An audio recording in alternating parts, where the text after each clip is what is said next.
வணக்கம் நேயர்களே, நீங்கள் இணைந்திருப்பது இலங்கையின் முதல் தர செய்தி வழங்குனரான நியூஸ் பஸ்டின் பின்னிரவு பிரதான செய்தி அறிக்கையுடன் உங்களுடன் நான் தனுஷியா ஞானசேகரன். விரிவான செய்திகளுக்குள் செல்லும் முன்னதாக முதலில் இன்றைய நாளுக்கான தலைப்புச் செய்திகள். ETI கொடுக்கல் வாங்கலின் முறைகேடுகள் தொடர்பில் தேசிய பொருளாதார சபையில் அறிக்கை. பாகிஸ்தான் மீது இந்தியாவின் விமானப்படை மேற்கொண்ட தாக்குதலில் இரு நாடுகளுக்கும் இடையில் மீண்டும் நெருக்கடி. உயர்தர தேசிய கணக்கியல் டிப்ளமோ மாணவர்கள் மீது கொழும்பில் கண்ணீர் புகை பிரயோகம். கேப்பா பிளவு நில விடுவிப்பினை கோரி வாகன பேரணி.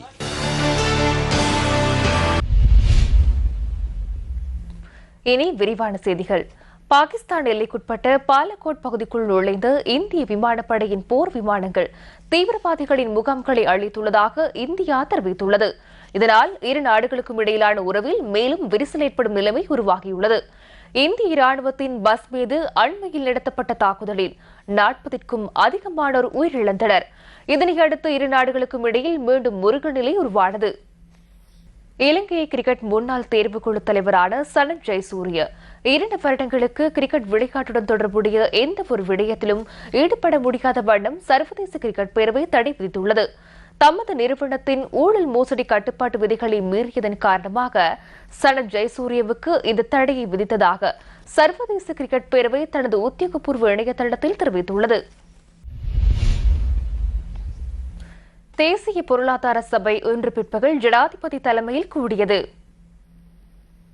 ஜனாதிபதி மைத்ரிபால சிறிசேன தலைமையில் தேசிய பொருளாதார சபை இன்று கூடியது. தேசிய பொருளாதார சபையின் பொதுச் செயலாளர் பேராசிரியர் லலித் சமரகோன், நிதியமைச்சின் செயலாளர் கலாநிதி RHS சமரதுங்க, மத்திய வங்கியின் ஆளுநர் கலாநிதி இந்திரஜித் குமாரசுவாமி மற்றும் பாராளுமன்ற உறுப்பினர்கள், அமைச்சர்கள் உள்ளிட்டோர் இந்த கூட்டத்தில் கலந்து கொண்டனர்.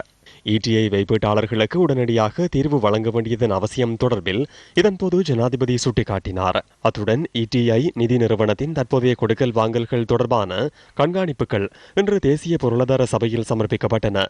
ETI நிறுவனத்தை கொள்வனவு செய்வதற்காக முன்வந்த 3 நிறுவனங்களில் 2 உள்நாட்டு நிறுவனங்களுடன் குறித்த பிரிவு பாராமுகமாக செயற்பட்டுள்ளதா என்பது தொடர்பில் தெளிவற்ற தன்மை காணப்படுவதாக தேசிய பொருளாதார சபை தமது கண்காணிப்பில் குறிப்பிட்டுள்ளது. முன்வந்த 3 நிறுவனங்களுக்கும் ஏலத்தின் போது சம சந்தர்ப்பம் வழங்கப்பட்டதா என்பதையும் உறுதிப்படுத்த முடியாதுள்ளதாக தெரிவிக்கப்பட்டுள்ளது. ETI நிறுவனத்தின் வைப்பீட்டில் 20% மீண்டும் அந்த வைப்பீட்டாளர்களுக்கு வழங்கப்பட்டுள்ளதாகவும் மேலும் 10% விரைவில் வழங்கப்படும் என எதிர்பார்ப்பதாகவும் மத்திய வங்கி குறிப்பிட்டுள்ளது. நுண்கடன் வழங்கும் நிறுவனங்களை ஒழுங்குபடுத்தல் தொடர்பில் நிறுவனம் ஒன்றை ஸ்தாபிப்பது குறித்தும் இதன்போது கலந்துரையாடப்பட்டுள்ளது. இதேவேளை ETI வைப்பீட்டாளர்களை பாதுகாப்பதற்கான சுயாதீன அமைப்பு இன்று கொழும்பில் ஊடக சந்திப்பொன்றை ஏற்பாடு செய்திருந்தது. ஸ்ரீலங்கா மகாபேங்குவே இலங்கை மத்திய வங்கியின் கண்காணிப்பு ஒழுங்குபடுத்தல் தொடர்பில் நம்பிக்கையுடன் ETI நிறுவனத்தில் வைப்பிலிட்டவர்களின் நிலை என்ன? மத்திய வங்கி ஆளுநரிடம் ஒரு விடயத்தை கேட்க விரும்புகிறேன். இலங்கை மத்திய வங்கியின் கண்காணிப்பு மற்றும் ஒழுங்குபடுத்தல் என்பதன் அர்த்தம் என்ன?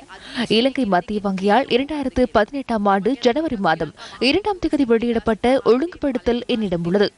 ETI நிறுவனத்தில் நிலவும் முறையற்ற நிதி முகாமைத்துவத்தை அடிப்படையாக கொண்டு குறுகிய கால நடவடிக்கையாக இலங்கை மத்திய வங்கியினால் இந்த ஒழுங்குபடுத்தல் முன்னெடுக்கப்பட்டுள்ளதாக அதில் குறிப்பிடப்பட்டுள்ளது. தற்போது 14 மாதங்கள் கடந்துள்ளன. இலங்கை மத்திய வங்கி தொடர்பில் எமக்கு நம்பிக்கை இல்லை. அவர்களால் வெளியிடப்பட்ட அறிக்கையில் குறிப்பிடப்பட்டுள்ள ஒழுங்குகளை அவர்களே மீறியுள்ளனர். ஜனநாயகம் தொடர்பான குறுந்திரைப்பட விழா தொடர்பில் தெளிவூட்டும் ஊடக சந்திப்பொன்று யாழ்ப்பாணத்தில் இன்று நடைபெற்றது.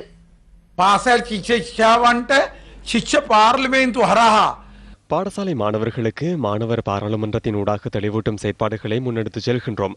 ஜனநாயகம், இறையாண்மை, சர்வஜன வாக்குரிமை, சமூக நீதி மற்றும் வன்முறையின்மை தொடர்பில் தெளிவூட்டுகின்றோம்.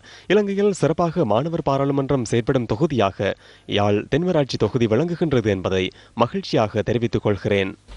ශික්ෂ පාර්ලිමේන්තු ක්‍රියාත්මක වෙන කොට්ටාසයක් මේ යාපනයේ දිස්ත්‍රික්කයේ තියෙනවා තෙන්නමරච්චි කොට්ටාසය. மாபொல புலமை பரிசில் தொகையை அதிகரித்தல் உள்ளிட்ட சில கோரிக்கைகளை முன்வைத்து உயர் தேசிய டிப்ளமோ மாணவர்களால் முன்னெடுக்கப்பட்ட ஆர்ப்பாட்டத்தை கலைப்பதற்கு போலீசார் நடவடிக்கை எடுத்தனர். பொஞ்சபொருளையிலிருந்து பேரணியாக வந்த மாணவர்கள் ஜனாதிபதி செயலகத்துக்கு அருகில் ஆர்ப்பாட்டத்தில் ஈடுபட்டனர்.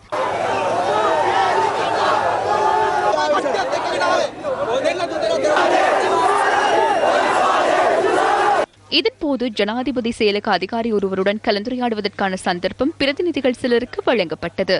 சுமார் அரை மணித்தியாலம் நடைபெற்ற இந்த கலந்துரையாடலின் பின்னர் ஏற்பட்ட நிலையே இது. ජනාධිපතිගෙන් උත්තර අරගෙන මිසක් අපි අද මෙතන යන්නේ නැහැ කියලා කියන්න කැමතියි.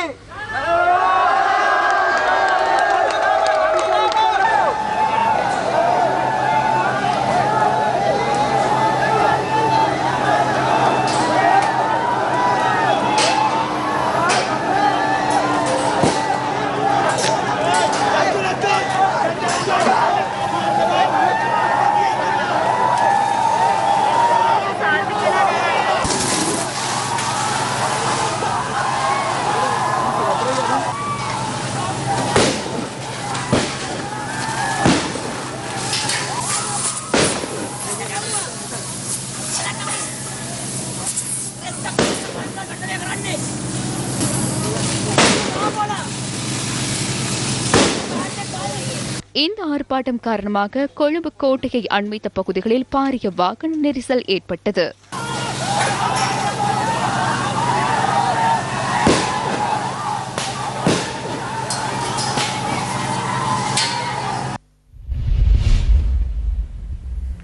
ஹெரோயின் கடத்தல்காரர் ஒருவருக்கு கொழும்பு மேல் நீதிமன்றத்தினால் இன்று மரண தண்டனை விதிக்கப்பட்டுள்ளது.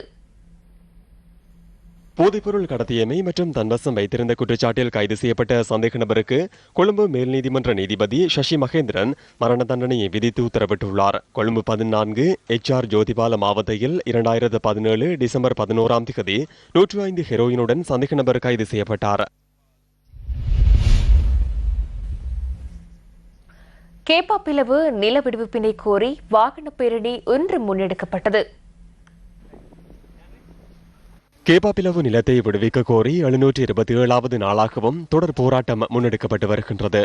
போராட்டத்தில் ஈடுபட்டு வரும் மக்கள் கேப்பாப்பிலவில் உள்ள முல்லைத்தீவு மாவட்ட படை தலைமையகத்திற்கு முன்பாக கவனஈர்ப்பு போராட்டத்தில் ஈடுபட்டனர்.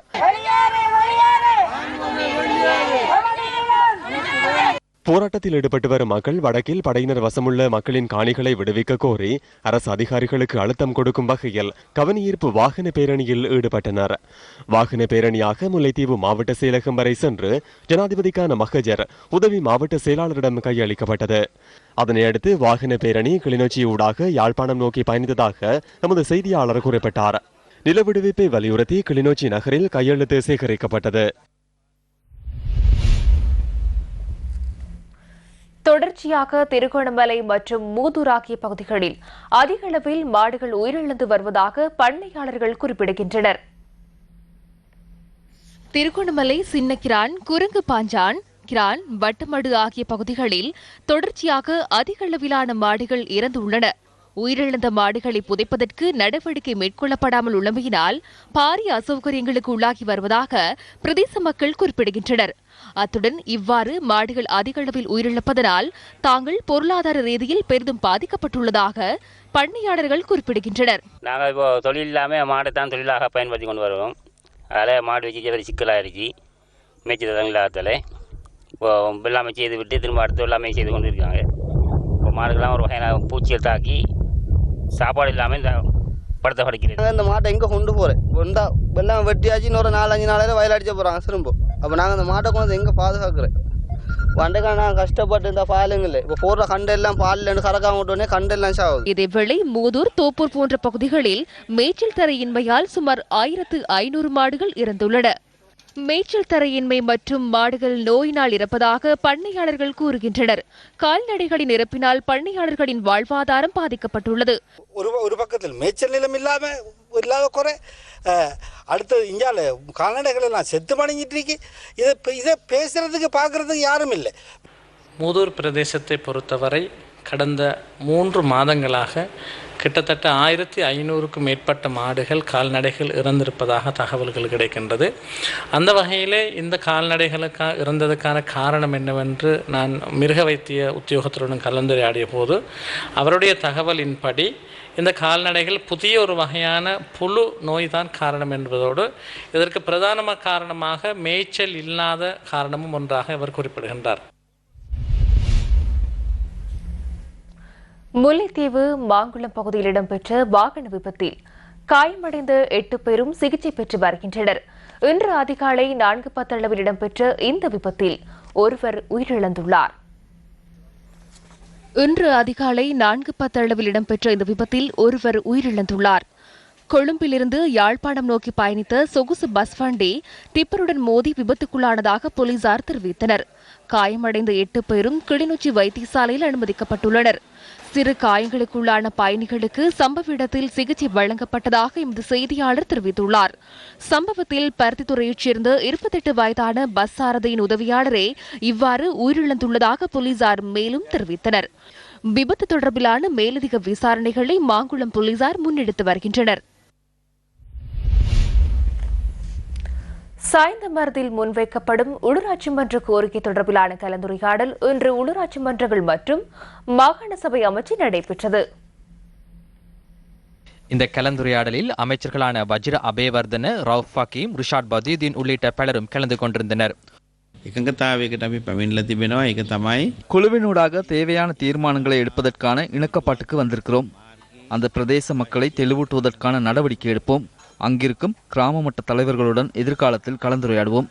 அதிக எண்ணிக்கையானவர்களின் விருப்பத்திற்கமைய தீர்மானம் எடுக்க வேண்டியுள்ளது.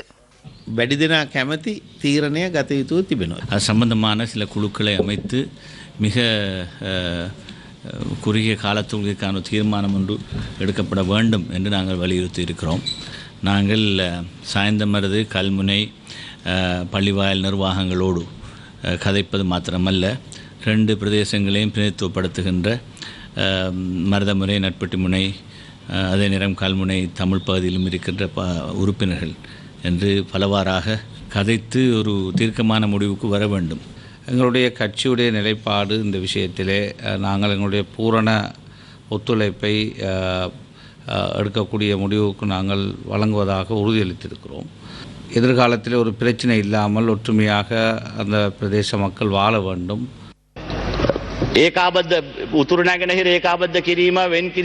வடக்கு கிழக்கு ஒன்றிணைப்பு தொடர்பில் நாம் இன்று பேசுகின்றோம். ஆனால் இன்று கல்முனை பகுதியில் பாரிய பிரச்சனை நிலவுகிறது. முனையின் ஒரு பகுதியினரும் சண்டையிடுகின்றனர். 2 தரப்பினரும் ஒரே சமயத்தை சேர்ந்தவர்கள், முஸ்லிம்கள். தமக்கு பிரித்து தருமாறு அவர்கள் சண்டையிட்டுக் கொள்கின்றனர். இந்த பிரச்சனை தொடர்பில் நான் கவலை அடைகின்றேன். அரசியல் தலைவர்கள் என்ற வகையில் நாமும் இதற்கு பொறுப்பு கூற வேண்டும். 2017ஆம் ஆண்டு நவம்பர் மாதம் 1ஆம் தேதி சாய்ந்தமருது பிரகடனம் வெளியிடப்பட்டதன் பின்னர் அரசியல்வாதிகளின் கொடும்பாவிகளும் எரிக்கப்பட்டன. இதன் பின்னர் உள்ளூராட்சி மன்ற இலக்கை நோக்கிய மக்கள் பணிமனை என்ற அலுவலகம் சாய்ந்தமருது பகுதியில் திறந்து வைக்கப்பட்டது. நீங்க விரும்பியிருந்தா எப்போது எங்களை கூப்பிட்டு பள்ளியில வந்து சொன்னீங்க. ஒரு முறை ரவோகியம் சொன்னாரு, நான் கெசட் பண்ணி கொண்டு வந்து சீஃப் பிரசிடன்ட் கூட கையில வந்து பள்ளியில வந்து நான் சொல்லுவேன்னு சொன்னாரு. இன்றைக்கு என்ன செய்திருக்காரு? ரோட்ல விட்டுருக்காரு. அதே மாதிரி தான் சால்பதி அவர் எல்லாம் நான் ஹெலிகாப்டர் உள்ள வயசல் காசு ஹெலிகாப்டர்ல கொண்டு போயிட்டு பள்ளிவாசல் ஒத்துழைக்கிறேன். பள்ளிவாசல் எத்தையும் கூடி கொண்டு போய் வச்சுட்டாங்க. அப்ப கடைசியில என்னன்னா எல்லாம் செஞ்சு போட்டு இப்ப அது நான் அவரை கூப்பிடாதான் வந்தேன். ஹெலிகாப்டர் வச்சு யாரும் பிரயாணம் பண்ண மாட்டான். நான் பிரயாணம் பண்ணிட்டோம் சார். அப்ப அது அரை இல்லையா, அவங்க 2 பேரும் கடையை வாங்கிட்டு வாங்கல. அப்ப நாங்களா கடையை வாங்கி தருத உங்களுக்கு ஓட்டு பண்ணி குடும்பக்கு அனுப்பி மந்திரி ஆக்கி நீங்க சுகத்தில் வாழ நேரத்தில் எங்களை நீங்க எப்படி கைவிடலாம்? இதுக்கு தகுந்த பாடத்தை மக்கள் படிப்பாரு. நாங்க எல்லா தகுதியும் இருந்தும் ஏன் புறக்கணிக்கப்படுகிறோம்? ரவுவாக்கியமே உருவாக்கின ஊர் இது. ரவுவாக்கியமே தலைவராக உருவாக்கின ஊர், சாதிபதிகளுக்கு ஆதரவு அளித்த ஊர், அரிசம்பி உருவாக்கின ஊர். அப்படியான நிலைமையில நாங்க என்ன அநியாயம் செஞ்சிருந்தா உங்களுக்கு? நாங்க செய்த உங்களுக்கு ஓட்டு போட்டு அநியாயமா? அமைச்சர் ரவுஃப் ஹக்கீம் சாய்ந்தமருதுக்கு வரக்கூடாது என தெரிவித்து பிப்ரவரி மாதம் 3ஆம் தேதி ஹர்த்தால் அனுஷ்டிக்கப்பட்டது. இதன் பின்னர் உள்ளூராட்சி மன்ற தேர்தலில் சாய்ந்தமருது மக்கள் சுயேட்சை குழு ஒன்றை களமிறக்குவதற்கு தீர்மானித்தனர். உள்ளூராட்சி மன்ற தேர்தல் முடிவுகளின் பிரகாரம் 40 ஆசனங்களை கொண்ட கல்முனை மாநகர சபைக்கு சுயேட்சை குழு நாளில் போட்டியிட்டவர்கள் 22.54% வாக்குகளை பெற்று 9 ஆசனங்களை பெற்றுக்கொண்டமை குறிப்பிடத்தக்கது. தமிழர் விடுதலை கூட்டணியின் ஊடக சந்திப்பு இன்று யாழ்ப்பாணத்தில் நடைபெற்றது. இப்பொழுது அரசியல் கட்சிகளையும் பார்த்தீர்கள் என்றால் இந்த 2009ஆம் ஆண்டுக்கு பின்னர் அரசியலில் பிரவேசித்த எத்தனையோ பேர் தங்களுடைய பிரதிநிதித்துவத்தை தக்க வைப்பது வேண்டும் என்பதற்காக நீங்கள் பார்த்தீர்களானால் பல அரசியல் கட்சிகள் அதுக்கு பின்னர் 5 கட்சி உருவாகி இருக்கின்றது. இது மிகவும் கவலைக்கிடமான ஒரு விடயம். ஆரம்பத்தில் நாங்கள் எல்லாரும் ஒன்றுபட்டு செயல்பட வேண்டும், ஒற்றுமையாக செயல்பட வேண்டும் என்ற அந்த நோக்கத்தோடு உன்னத நோக்கத்தோடு உருவாக்கப்பட்ட அந்த கூட்டமைப்பு கூட தனிப்பட்ட குரோதங்கள் தான் இந்த கட்சிகள் ஒவ்வொன்று வழியில் போனதுக்கான காரணம். ஏனென்றால் தனிப்பட்ட ஒருவர் தான் நினைத்ததை செய்வதற்கு முற்பட்டதுதான் முக்கியமான காரணம். அதற்கு பின்னர் ஒவ்வொரு மாகாண சபை உறுப்பினர்களும் வெளியேறி அவர்களே இன்றைக்கு தாங்கள் ஒரு கட்சி உருவாக்கி வச்சு கொண்டிருக்கிறார். இந்த நிலைமை மிகவும் எங்களுடைய இனத்தை இன்னும் பிரித்து சின்னாபின்னமாக்கக்கூடிய ஒரு ஆபத்தான ஒரு சூழ்நிலைக்கு நாங்கள் தள்ளப்பட்டு கொண்டிருக்கின்றோம். கிளிநொச்சியிலே வலிந்து காணாமல் ஆக்கப்பட்டவர்களுடைய பேரணியின் போது தமிழ் தேசிய கூட்டமைப்பு என்று சொல்லிக்கொண்டு அந்த பேரணியிலே கலந்து கொண்டவர்களுக்கு அச்சுறுத்தல் விளைவிக்கும் வகையிலே செயற்பட்ட தமிழ் தேசிய கூட்டமைப்பினுடைய உறுப்பினர்கள் ஆதரவாளர்களுக்கு என்னுடைய கண்டனத்தை தெரிவிக்க வேண்டிய கடப்பாட்டில் இருக்கின்றோம். இந்த மக்களுடைய அபிவிருத்திக்காக வந்த நிதிகளை மோசடி செய்யக்கூடிய நிலைமையிலே தமிழ் தேசிய கூட்டமைப்பினுடைய மாகாண சபை உறுப்பினர்கள் இல்லாட்டி அமைச்சர்கள் இருந்தது என்று சொன்னால் அது மிக மனவேரத்துக்குரிய ஒரு விடயமாகவே நாங்கள் பார்க்கின்றோம். கிளிநொச்சி உதயநகரில் தெரிவு செய்யப்பட்ட குடும்பங்களுக்கு ஈழத்தமிழர் சுயாட்சிக் கழகத்தின் செயலாளர் நாயகம் அனந்தி சசிதரன் வாழ்வாதார உதவிகளை வழங்கினார். இன்றைக்கு யுத்தம் முடிஞ்சு 10 வருஷம் இன்னும் தானே ஒப்புக்கொண்டது 30 ஒன்று ஐநாவினுடைய விசாரணை பிரிவுக்கு தான் இலங்கை அரசாங்கமும் இணை அனுமதி கொடுத்திருந்தது. நான் இன்ன கருமங்களை ஆற்றுவேன், பயங்கரவாத தடை சட்டத்தை எடுப்பேன், காணா போனாக்களை கண்டுபிடிக்கிறதுக்கான பொறிமுறையை கண்டறிவேன் என்று 30 ஒன்றின் கீழ் நிறைய விஷயங்களுக்கு தானும் தான் அந்த ஐநாவோடு சேர்ந்து ஒப்பந்தம் செய்தது. இப்ப இந்த அரசாங்கம் அதுல இருந்து விலகப் போவதாக சொல்லுது. இன்றைக்கு தமிழ் தேசிய கூட்டமைப்பு இதை பற்றி சிந்திப்பதற்கு தயாராக இல்லை. அவர்கள் இப்பொழுது இந்த ஆட்சியில் அரசாங்கத்துடன் ஒரு அங்கத்தவர்களாக இயங்குகின்றதை நீங்கள் பார்க்கலாம். குற்றங்களை இல்லை என்று மறைக்கிறதும் போர்க்குற்றம் தான். அதை இடிச்சுரைக்கிறதுக்கு எங்கள்கிட்ட பேசக்கூடிய சக்தி இல்லை.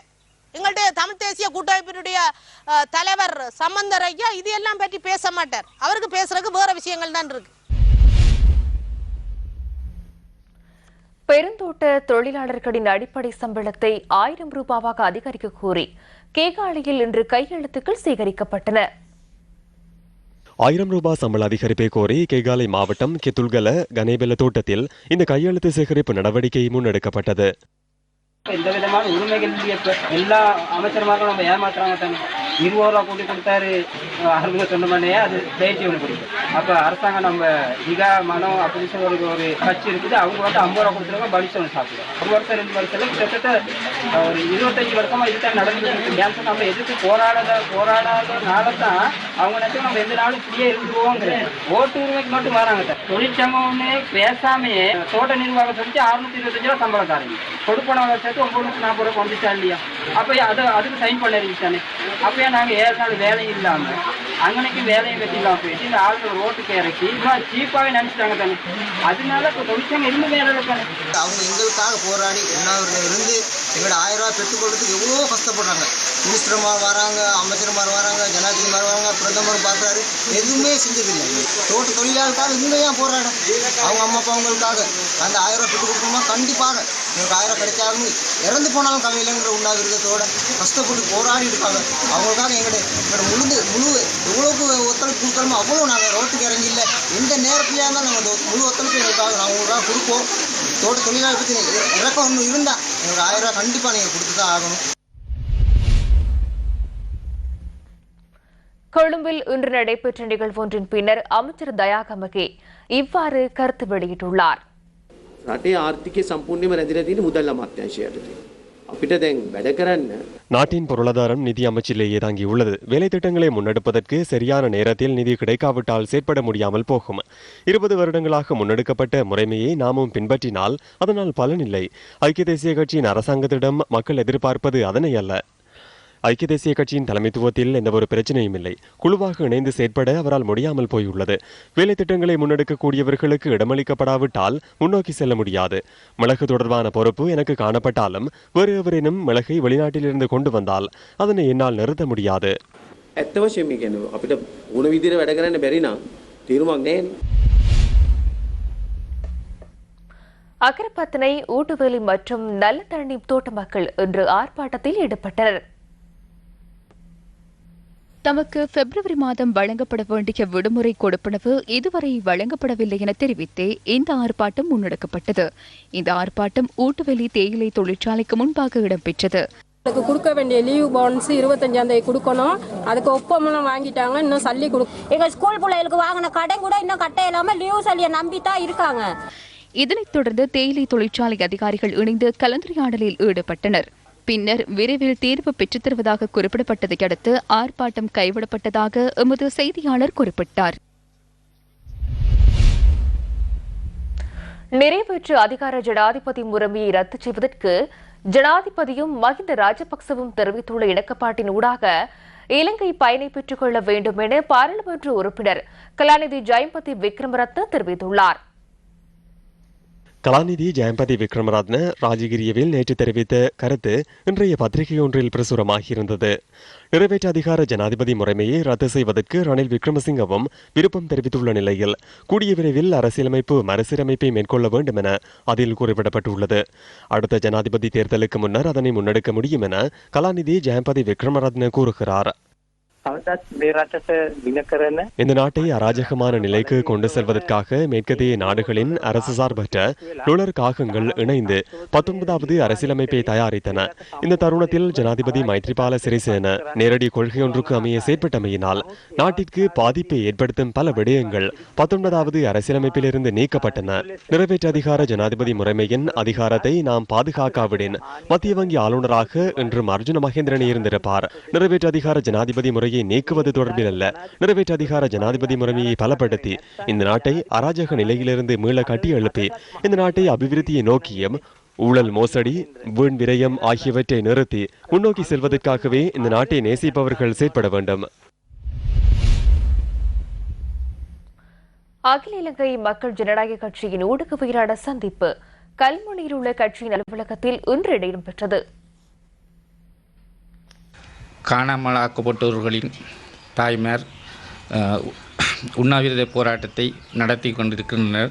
காணாமலாக்கப்பட்ட தொடர்பான செயலகம் திறந்திருந்தாலும் எங்களுக்கு அதில் நம்பிக்கை இல்லை. ஜெனீவாவில் நடைபெறுகின்ற அந்த கூட்டத்தொடரில் எங்களுக்கு சாதகமான பதிலை நாங்கள் எதிர்பார்க்கக்கூடிய. ஏனென்று சொன்னாக மன்னர் புதக்குழி அதில் தோண்டப்பட்டு இன்று பல எலும்புக்கூடுகள் கண்டுபிடிக்க அதனுடைய முடிவுகள் கூட இன்று அமுல்படுத்த முடியாமல் அரசாங்கம் திண்டாடுகின்றன. எங்களுக்கு அந்த இலங்கையில் நடக்கின்ற இந்த செயலம் திறந்தாலும் எங்களுக்கு நம்பிக்கை இல்லை. நாங்கள் இன்று நம்புவது சர்வதேசத்தை மட்டும்தான் நம்பி இருக்கின்றோம். அவை கூட்டமைப்பு கட்சி ஏனைய கட்சிகள் வடகிழக்கில் இருக்கிற கட்சிகள் நீங்கள் ஐக்கிய நாடு சபைக்கு சென்று இந்த 40வது கூட்டத்தோடு கலந்து எங்களுக்கு ஒரு நல்ல ஒரு முடிவை எடுப்பதற்கு நாங்கள் வலியுறுத்துகின்றோம். இத்துடன் நியூஸ் ஃபர்ஸ்டின் அனைத்து செய்தி அறிக்கையும் நிறைவடைகின்றன. மீண்டும் சந்திக்கலாம் காலை நேர பிரதான செய்தி அறிக்கையில்.